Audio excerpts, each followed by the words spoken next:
एक सुनसान जगह पर बहुत पुरानी हवेली थी। वहाँ पर एक खुशहाल परिवार रहता था। उस हवेली के चारों तरफ बहुत सारे शीशे लगे हुए थे, जैसे कोई अपने आप को रोज़ निहारता हो। अनाया एक लौती बेटी थी अपने माँ बाप की, जिसका कोई भाई बहन नहीं था। वो हमेशा डिप्रेशन में रहती थी। अनाया के कमरे में एक आईना था, जिसमें वो अपने आप को रोज़ निहारा करती थी।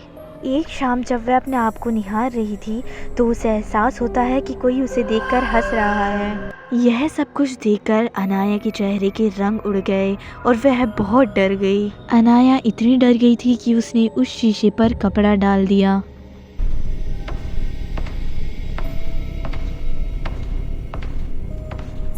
उसी रात उस आईने पे से कपड़ा खुद ब खुद नीचे आ गया और हूबहू अनाया जैसी लड़की उस शीशे पर दोबारा आई और उसे देखकर फिर से हंसने लगी। उसी रात अनाया की माँ उसे एक बहुत बड़ा रहस्य बताने वाली थी।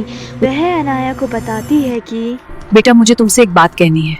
हर एक जुड़वा बहन है, मैंने तुमसे इसे बहुत साल छुपा कर रखा। अब सीन थोड़ा फ्लैशबैक में दिखाया जाता है, जहाँ पर अनाया अपनी बहन आर्या के साथ खेल रही होती है।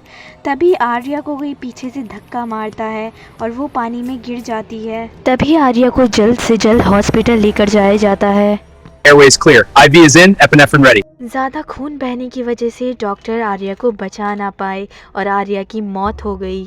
अनाया की माँ फूट फूट कर रोने लगी, जैसे कि उनका सब उनसे छिन गया हो। कहानी प्रेजेंट में दिखाई जाती है। उस हवेली में एक स्टोर रूम था, जहाँ पर बहुत सारे रहस्य छुपे हुए थे। अनाया इस बात का सबूत लेने उसी स्टोर रूम में जाती है, जहाँ पर बहुत सारे रहस्य छुपे हुए थे। वहीं पर उसे एक बुक मिलती है, जो कि उसकी किसी काम की नहीं रहती। वो और ढूंढती है तो उसे एक मेडिकल रिपोर्ट मिलती है। जब वह अपने कमरे में वापस जाती है तो उसे शीशे में आर्या दिखती है। I am Arya. यह मंजर देखने के बाद अनाया के मुंह से एक लफ्ज ना निकला। वह पूरी कांप गई। अगले दिन अनाया वही रिपोर्ट लेकर पुलिस स्टेशन पहुंचती है और वहां पर पुलिस ऑफिसर उसे बताते हैं कि इस रिपोर्ट से पता चलता है कि तुम्हारी कोई जुड़वा बहन नहीं है। अनाया के सर पर एक और पहाड़ टूट जाता है और वह सारी उम्मीद छोड़ देती है। जब अनाया वापस घर पर आती है तो उसे आयरा दोबारा दिखती है। वह ये सब कुछ देखकर परेशान हो जाती है कि दिमागी स्थिति दिन पे दिन बदतर से बदतर हो जा रही थी। फिर सीन दोबारा से फ्लैशबैक में दिखाया जाता है, जहाँ पर हमें पता चलता है कि आर्या नहीं, अनाया ही पानी में गिरी थी। तभी ओल्ड टिकर आकर अनाया को डूबने से बचा लेता है। अनाया को गंभीर हालत में हॉस्पिटल लेकर जाया जाता है। सीन प्रेजेंट में दिखाया जाता है, जहाँ पर वही पुलिस ऑफिसर वो रिपोर्ट लेकर डॉक्टर के पास जाते हैं और वहाँ पर डॉक्टर उसे बताते हैं कि अनाया की मेंटली स्थिति स्टेबल नहीं है। हमने उसे कुछ साल पहले कुछ दवाइयाँ दी थी, अगर उसने वो खाई होगी तो वो ठीक हो गई होगी। तभी पुलिस ऑफिसर को सारा मांजरा समझ में आ जाता है। सब समझ आ गया, जल्दी अनाया के घर चलो। अनाया अपनी पुरानी यादों की तलाश में स्टोर रूम में आती है। वहाँ पर उसे घर का ओल्ड टेकर बंधा हुआ मिलता है। वो जल्दी से उसके पास जाती है और उसकी रस्सी खोल देती है। भी अनाया की माँ को दिखाया जाता है। वो किसी से बात कर रही होती है और वो बोलती है, अनाया पागल हो गई है। हाँ हाँ।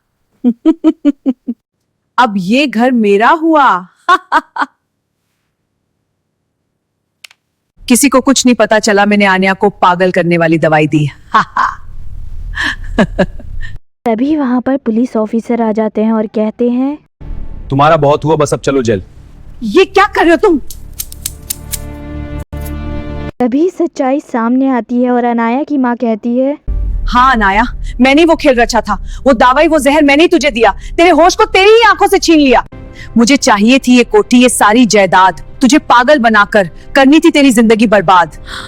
माँ, ये आपने मेरे साथ क्या किया? मैंने तो आपसे बहुत प्यार किया था। अभी पुलिस ऑफिसर अनाया की माँ को गिरफ्तार कर लेते हैं। तुम मेरी बेटी जैसी हो, मैं तुम्हारा हमेशा ख्याल रखूंगा। ओल्ड टेकर और अनाया खुशी खुशी रहने लगते हैं और अनाया की माँ अपने कर्मों का हिसाब चुकाती है। कहते हैं ना दोस्तों, सच्चाई की हमेशा जीत होती है।